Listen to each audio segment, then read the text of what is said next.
welcome back to another episode of Steelers Stat Geek. This is Dave Schofield, Deputy Editor of Behind the Steel Curtain, coming at you with some hopefully good, fun, crazy, who knows, numbers about the Steelers' win from this past weekend over the Chiefs. And we will also discuss what is going on coming up this Sunday night against the Tennessee Titans.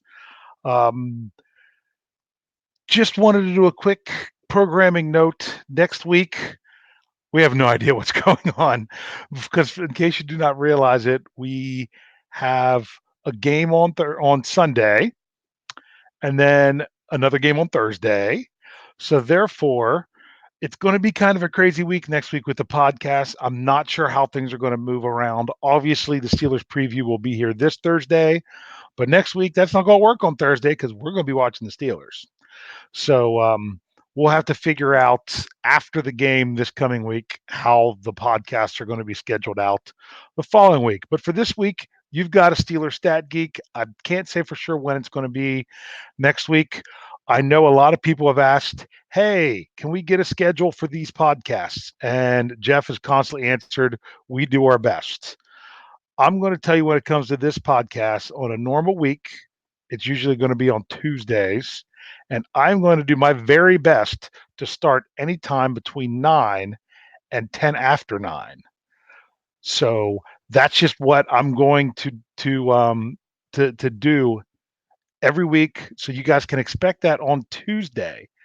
If you don't know, um, as I'm trying to enter this in the live chat right now,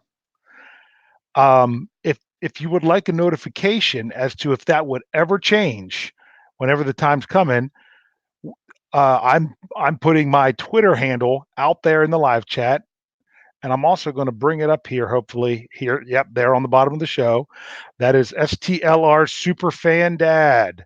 That is my Twitter handle. If you follow me on Twitter and you're wondering if this show is going to start on time or not, there will be a notification go out on my Twitter if it's not going to be at the normal 9 o'clock on Tuesday. So I can't do that for every show, but I'm at least going to try to do that for the Stat Geek show.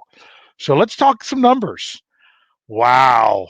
I don't know about anyone else. I am super, super happy with this game from this past Saturday night. I almost got the day wrong, but well, it's funny. At first, I was super mad, but now I'm going to have to say I'm really super happy.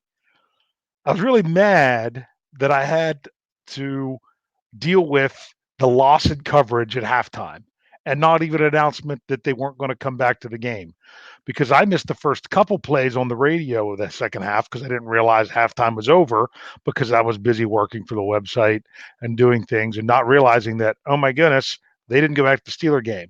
So I hopped on the radio real quick and listened to it while I signed up for a free trial of Game Pass, which reminds me, I need to stop that free trial because I'm not sure that I'm ready to pay for that right now.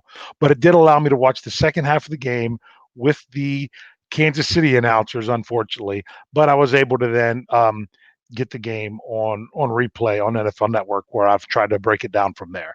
So once again, I just left my Twitter handle up there for a little bit longer in case anyone wants to. If you follow me on Twitter, I only do Steelers stuff. That's all I do. A lot of times, all I'm doing is sharing articles.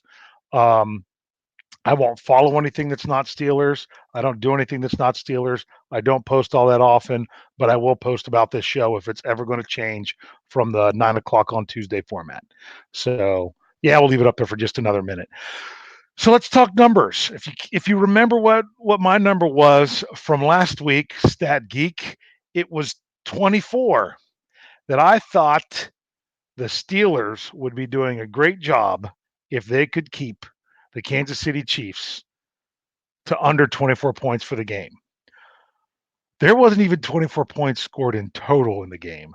There is no way that I thought the Steelers could hold that offense, which had scored 38 points the week before and had averaged over 35 points in 2018, to one score. There's no way I thought that was going to happen. What do you all think? In case you are here joining us live on YouTube, there is the live chat where people can start go ahead and throwing out their opinions. Um, in there. I'll highlight some of these as we go along. If you're watching on YouTube later, you'll be able to catch these that I discussed. They'll be on the screen. And if you're listening in audio form at another time, hopefully you're just enjoying the conversation of the people that were happened to be here when we did the broadcast. So my number was 24. I wanted the Steelers to hold the Chiefs to under 24 points. That worked. That happened. They held them to 7. I don't have it very much like the argument of, well, this was the Chiefs reserves. This was, their starters played for a while, but then it was their backups. Those same backups played more the week before and put up 38 points. So against the Cincinnati Bengals. So that's all. That doesn't do anything for me to say, well, it was just the backups. Our backups still held their backups. Patrick Mahomes was kept out of the end zone. He was kept off the board altogether. I think he completed his first 2 passes and then didn't have another completion after that. So that was interesting. That was some great numbers. I'm gonna here we go. George. Yep, he called me out. Good thing I don't gamble on these kind of things because I would have lost my house because I said to take the over. I did. There's no way I thought that combined they would not score 46 and a half points is what it ended up being the last I checked. And they scored 24. That was my guarantee. Sorry, Felicia. I hope that didn't hurt you. But I mean, come on. It was the Chiefs. They didn't have that strong of a defense last year, so I thought the Steelers could put up some points. They had a prolific offense, so I thought they would put up some points. It didn't happen that way. The Steelers put up the points they needed to put up. And there could be a great argument that the Steelers should have had 4 more points than what they did because they settled for a field goal on a drive where there was a terrible offensive pass interference call. It basically didn't occur, but they called it and they did not change it on review, which was really interesting because I said it in the preview in the Steelers, or not in the preview, in the Steelers post game show because I filled in for Lance Williams on that this past week because he was unavailable. I had the Kansas City announcers, and they thought that was a terrible call, and they thought it should have been overturned, and they don't understand what it's going to take to overturn a call like that. So yeah, it was a low scoring affair, but that's because the Steelers didn't have to do more than that. They really were grinding out the ball. Once they got to that 17 points, they were grinding clock and everything. Okay. Um, Here Ali from last week, he said he wanted 2 interceptions by Artie Burns, but he had 2 big plays and played solid. Artie Burns played well.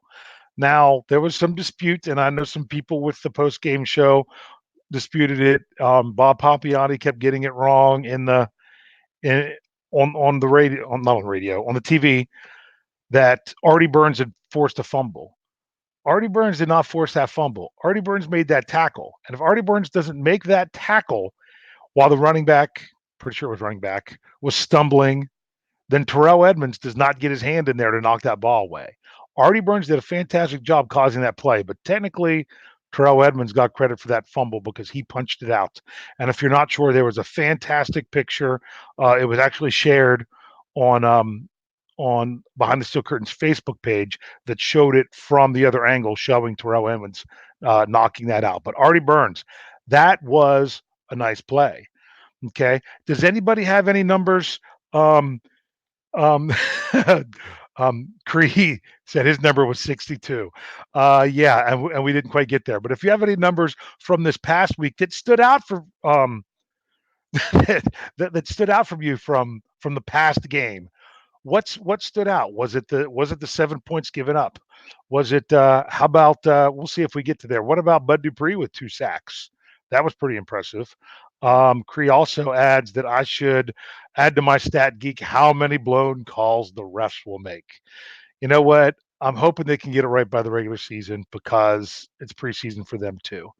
But if you want to talk about calls, the Steelers did only have, I'm pretty sure it was 8 penalties this past week, which was a pretty, um, uh, pretty good improvement. Um, Ali said about how the Kansas City announcers don't even call the game. It was brutal to listen to them. It was brutal because, yeah, they weren't even mentioning which Steeler players on offense were getting the ball. They weren't even I think it was the second series until they mentioned that Devlin Hodges was in the game, that it was a different quarterback. They weren't mentioning who was getting tackles. It was all Kansas City stuff. But that's kind of probably how Kansas City fans would feel listening to the Steelers feed. But but but there we go. Um, some other things. The Steelers did rush for over 100 yards. And they did get a rushing touchdown, which if you read my article about the numbers, that was something that I really wanted to see, was to see them get in the end zone on the ground. So that was the week that was. If anyone else has any other numbers they want to throw out there from this past week to say that these were some stats that really stood out to them, uh, I find it very interesting. I don't have the exact number in front of me. I'll see if I can get that up there. That Josh Dobbs was the highest ranked passer or highest ranked offensive players for this for the Steelers this past week. That's right. They had Josh Dobbs with the highest Pro Football Focus ranking, which is funny because when you look at it, if I could get it to load, I wanted to give an exact number. He had the worst quarterback rating of any of the Steelers players, which was, as it loads up here. I know Hodges had the highest because he had it. He had a touchdown, but he also had the fewest completions because he didn't get a ton of work. So, and unfortunately, I can't bring this up right now. And I got behind in the live chat. I didn't realize that it was going. Um, Here you go. How about Deontay? Two TDs was a pretty nice debut. I'll be honest with you. I'm only giving him credit for one touchdown because they took the one away for the offensive pass interference. But it was also kind of a little bit sketchy if that ball didn't hit. Well, the ball hit the ground on his touchdown that they counted. The question was, did he have possession of it, even though it hit the ground? It was close. If they would have overturned it, I wouldn't have thrown a fit about it, but they've upheld it, which was probably just as safe of a call. So here, here you go. Right now, we've got Andy coming in saying Steelers are 31st in yards allowed. Only the Lions are ranked below them. No, that's in the preseason. A lot of that has to do with the week before, where the oh, why can't I ever think of who they played? Tampa Bay, where Tampa Bay put up almost 500 yards on the Steelers. That's probably why. But Josh Dobbs had a quarterback rating of 45.6, while Devlin Hodges had 122.9, and Mason Rudolph had 79.0. Personally, a lot of people are saying that they feel that that Rudolph is really grabbing a hold of that number two quarterback position. I agree. I think he really is, but it's still close. I still think the biggest thing that he has going for him is that he is the same style of quarterback as Ben Roethlisberger. So you're not talking about coming in with a different type of offense. That was the problem when they had Michael Vick as the backup. He couldn't really run the same offense that they prepared with Ben Roethlisberger quarterback. So as much as you might not have liked Landry Jones, some of you, he was at least the right style of quarterback to come in and play in the middle of a game if needs be. And I think that's one advantage right there that definitely goes to Rudolph. Dobbs does do a lot more with his legs. He doesn't have to, but whenever he breaks out of the pocket, he looks to run first, pass second, where Rudolph and Ben both look to still pass first and run second. So got into that for a little bit. So let's see what's going on with this week coming up. This is a big one coming up. This is that third preseason game where you get the starters. Any of them that are healthy are generally going to play in this game, and they're going to play a couple series at least. If I was looking back to see how much how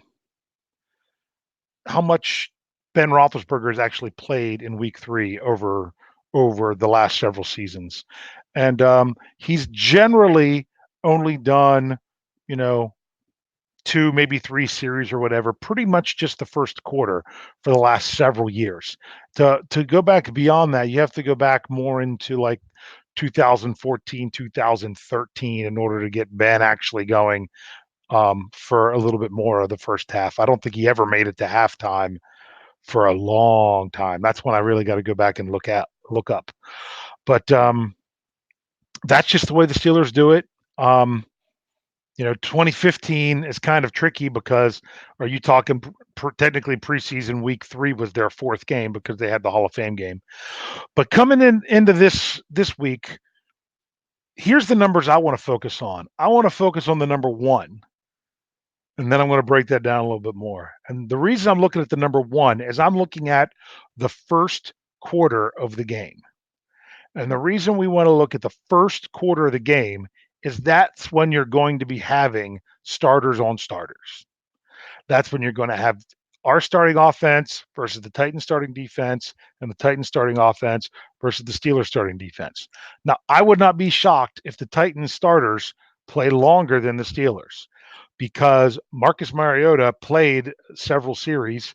Unfortunately, I had to watch them as I was waiting for the Steelers game Saturday when it had the rain delay due to the lightning storm. I knew that was coming. My brother was at the game, and he sent me a message that yeah, this start's not going to happen on time.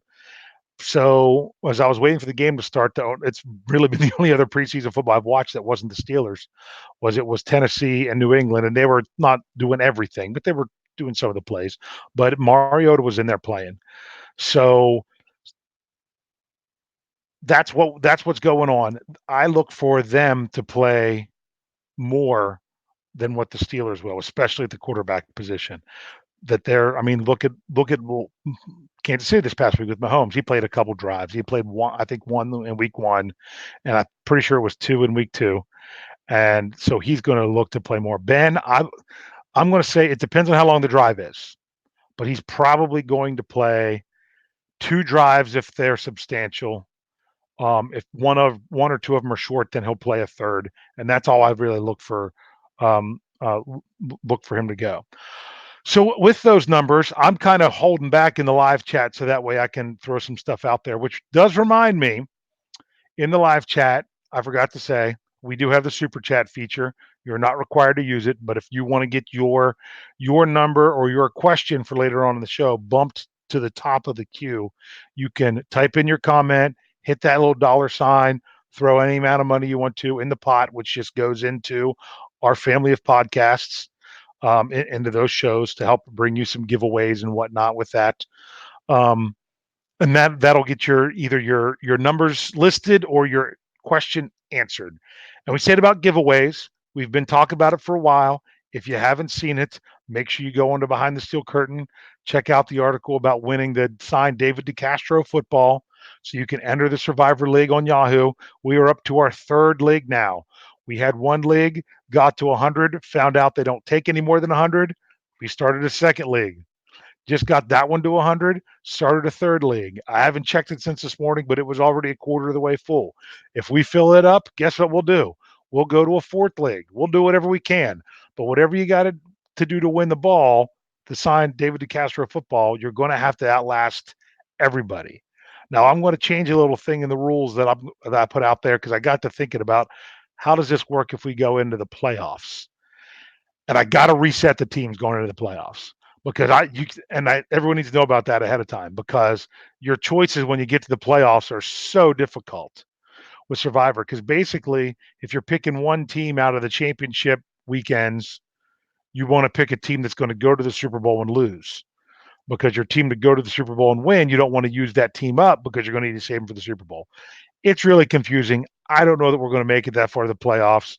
Survivor League gets people pretty quick. You'll see a lot of people go out in week 1, but as that goes, we'll see that. But that's something that the money from the super chat, some of the things that goes towards. That's mainly going to go towards the shipping of that football. So my numbers for this week, I want to look at the first quarter, and if you want to look at points, my points, I'm going to say 6. I want to see at least 6 points scored by the Steelers in the first quarter. What that means is if they have 2 field goal drives, that's good enough. If you're not going to get in the end zone, but you get field goals 2 times, I'll still deem that as success. If one of your drives gets you to the end zone, or sorry, as and to give a shout out to my fellow podcaster Brian Anthony Davis, if one of those drives gets you into the touchdown zone, that's fantastic as well. So I'm wanting to see the Steelers score 6 or more first quarter points this coming Sunday night on Sunday Night Football. Just to go over some old numbers, I'm gonna review how the Steelers have done in the first quarter over the last 6 seasons. They've averaged 7.5 points over the last 6 seasons in the first quarter of preseason game number 3. They were up in 2008, and you know what? I really should have wrote down which teams they played. I'm really sorry that I don't have that. But in 2008, um, that one was also Tennessee. They after the first quarter, they were up 7-0. So they had a touchdown. They moved across midfield on all 3 of their drives. They had a punt from just over midfield. They had a touchdown, and then they got into Tennessee territory, but not. It would have been a long field goal, and they went for it on 4th down and didn't make it.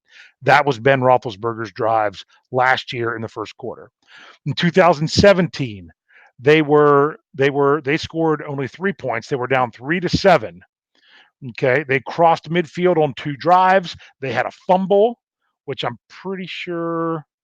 No, that's probably the wrong. That the one that where Ben Roethlisberger fumbled when he was sacked. I'm not sure. But there was a fumble at a field goal when Ben was in the game. In 2016, they were up 14 to nothing after the first quarter, and they scored touchdowns on both their drives that they had in the fourth quarter, in the first quarter. 2015, that was the tricky season because they had the extra preseason game to start. They were trailing 11-13 to the Buffalo Bills because they with Ben, he had a 3 and out. That was one where I think it went rush, incompletion, sack, punt, and then they scored a touchdown, a 2-point conversion. Michael Vick then came in and led the field goal drive. So that was 2015, 2014. They didn't score at all in the first quarter. They were down 0-7. They crossed midfield and then had to punt because they went on their drives, punt, interception, and then their first drive of the second. No, that was the next game. Then they had a missed field goal. But in 2013, they were up 10-0 in the first quarter, where they went field goal, um, touchdown, and then they punted right around midfield. Um, so that is basically the history of the last. I went back 6 years of the first quarter. Now, I'd also like to say I'd like the defense to hold the other team in the first quarter. That would be great too. What would be really nice, what I really want is this to be a team effort of getting those 6 points, because I would really like to see the defense give them the offense more first quarter possessions by holding the Titans to shorter drives. So that's what I want to see this weekend. I want to see specifically those first quarter stats. I have a feeling you're going to see a lot of passing in the first quarter, kind of like with Mason Rudolph starting off the game last week. He wasn't putting the ball in the air as much because that was when they had James Conner in and specifically wanted to give him work. So that took precedence. This is Ben's time to work. James Conner will possibly play an extra series longer than Ben Roethlisberger. So not that they're not going to run the ball, but that might not be their biggest priority because they're going to probably want to get Ben doing his thing. I could be wrong with that, but that's what it is. Let's check some numbers. I'm really far behind on the live chat because I didn't want to skip over some of these. Ali says this week's number 0 interceptions from Big Ben. I like it. Let's do that. So here we go. Looking for the number 0 from Snowman. 0 turnovers by the Steelers. That would be nice. They did once again win the turnover battle last weekend. They were +1. Although technically the first week they didn't win it because their one turnover was on a conversion, which didn't count. But the problem was they had the 2 fumbles. Well, sorry, not 2 fumbles, 2 turnovers. 1 fumble, 1 interception. Yeah, bad fumble, not good for Dante Moncrief. Not worried about him. He's going to bounce back. He's a veteran. And then that was see, there's more points the Steelers left off the board. That was a touchdown pass. I went back and broke down that play today, specifically that play, and there was no defender that was going to be able to do anything to Deontay Johnson on that pass because the guy that intercepted the ball wasn't even looking for it. He was trailing, who was it? Eli Rogers. And if the ball wasn't almost 5 yards behind Johnson, there's no way he would have had a chance to catch it. He couldn't have done anything to defend Johnson. The one other person in the end zone was the free safety, but he was 5 yards deep in covering James Washington, who had run I guess a post. He was out of the corner of the end zone. You couldn't even see him on the screen. And the defender that was following Johnson was the strong safety. He got rubbed off his route by Xavier Grimble. They ran that. You can't call it a pick, but it's a rub route. And that's how Johnson had a step. So that was a play perfectly designed, great play for a touchdown. Ball was thrown almost 5 yards behind the receiver. That one was ugly.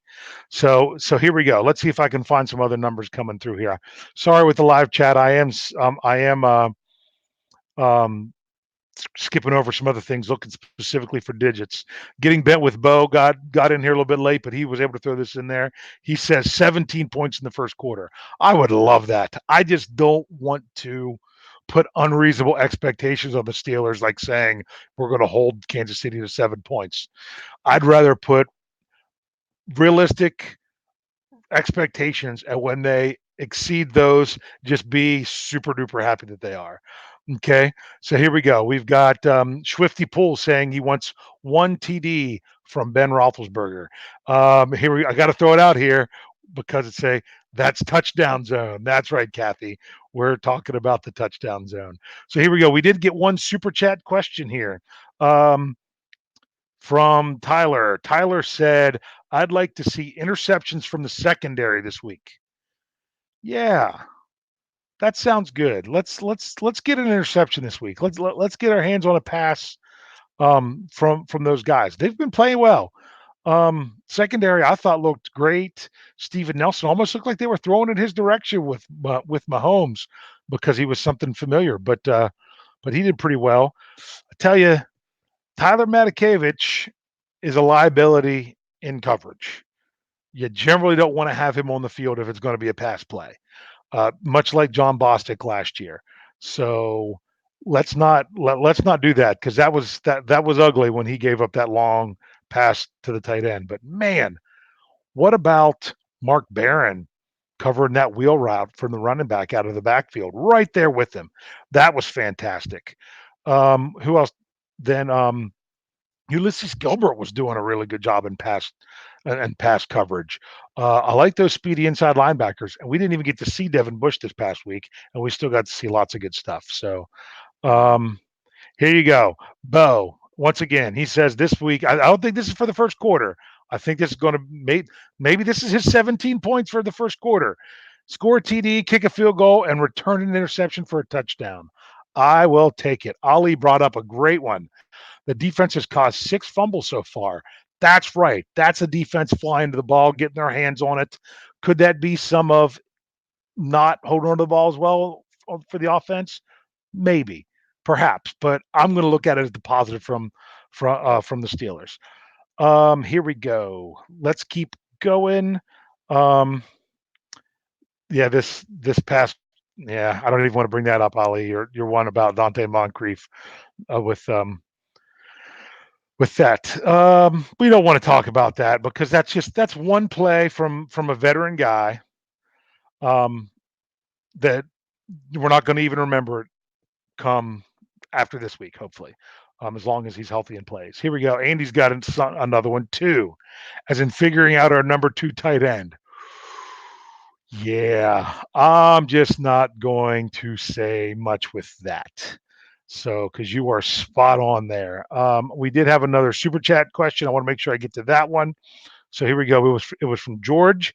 He said if they scored TD in the first quarter, I would like to see them go for 2 with McDonald, Johnson, Gentry, Washington, and Connor in the lineup. So you want to go 2 tight ends, 3 wide receiver. No, 2 tight ends, 2 wide receivers, and a running back. Okay, so just going from that formation, I could see that. Honestly, I'm going to say James Conner's great. Man, I thought Jalen Samuels, even before, even take away his touchdown, he still had a really good game. I'm trying to break down some plays with him where he was doing really good in pass protection. And if you got a running back that can do well in pass protection, that's a good thing. Because I don't know if anyone saw Benny Snell. He's lucky that Rudolph got rid of the ball quick. He was able to just barely chip the guy that he should have just been able to pick up on a pass coverage. He chipped him enough to where Rudolph got the pass off. But if Rudolph would have held it for a half second more, he would have been smashed probably. So, but yeah, I wouldn't mind, honestly, if Ben's in the game. I would not be shocked if they go for 2. As much as they want to see stuff from the kickers, they'll leave that from other places. So that's a really good point there, George. So here we go. They say if the offense struggles, Richard says if the offense struggles, Ben should play more. Um, they're gonna set his number of plays. That's what it's going to be. So if he's got to keep going to get a certain number of plays because they're struggling, I'm not looking at Ben playing more. I'm looking at Ben playing the same. It's Ben not everything not going well. So that's pretty much how that is. I'm going to keep looking here in the live chat if anyone has any other numbers, or if you have a question you want to throw out. I'll see if I can answer it here in the last few minutes of the show. Um, let's see, because I'm a little bit behind with what time it is versus when people were saying stuff on here. Um, oh, Flip asked a good question. That's a good one, Flip. Who gets the green dot besides Vince Williams? Do you want it to be another linebacker? Do you want to put it you want to put it on a Devin Bush? Do you think you might want to put it on someone that you're sure is going to be on the field a lot, like a Sean Davis? That's a good question. That's a great question, and I don't have the answer for it. That's something that's a good one that we'll have to continue to follow. Um, but that's a great point there, Flip. Um, I'm having problems because if you guys don't, just to let you know how this works, when I bring up these comments, in order to do it, I have to highlight them, which actually makes them go away and harder to read. So it's a little bit tricky. Okay, here you go. North Top, his number is 3. He wants 3 tackles for loss from Devin Bush. I would take that. That would be fantastic. Okay. Of course, we have this. This isn't the only one who's mentioned something like this in here, but we'll go with Reginald. Said he'd like to see Spencer return a punt for a touchdown. A lot of people are talking about him as being the punt returner for this year. He's got to show a little bit more as a receiver as well because he's done some good things. He's had a lot of drops. So, um, yeah, we've got other people talking about the tight end. That's a it might take until cut downs until we can possibly do that. Here you go. Steelers fan 19 agrees with me. Samuels is the Swiss Army knife of our offense. I agree with you there. I think he has some good versatility, and and which is good. Which I'm going to say one more time. It doesn't matter who's the 2 or who's the 3 for the running back for the Steelers. They both dress. They'll both play in different roles. It's which role they're going to use more. I think they'll use Samuel's role more, especially if he's that good in pass protection. Here's a question from Steelers fan 19 again. He says, "Do you think this year is going to be the best D we are going to see in a while?" I'm going to rephrase your question because I'm going to ask it 2 ways. Is it the best D that we have seen for a while for the Steelers? I'm going to say yes. I do feel that the Steelers had a pretty good defense in 2017 up until the Shazier injury. I think we're getting back to that, if not better. So I don't think this is the best D we're going to see from the Steelers because I think this defense is going to continue to get better. I think it's going to be the best defense we've seen in a while, but they will definitely be getting better. So let's see what else we have here.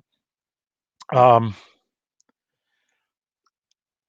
just any other numbers throwing out there.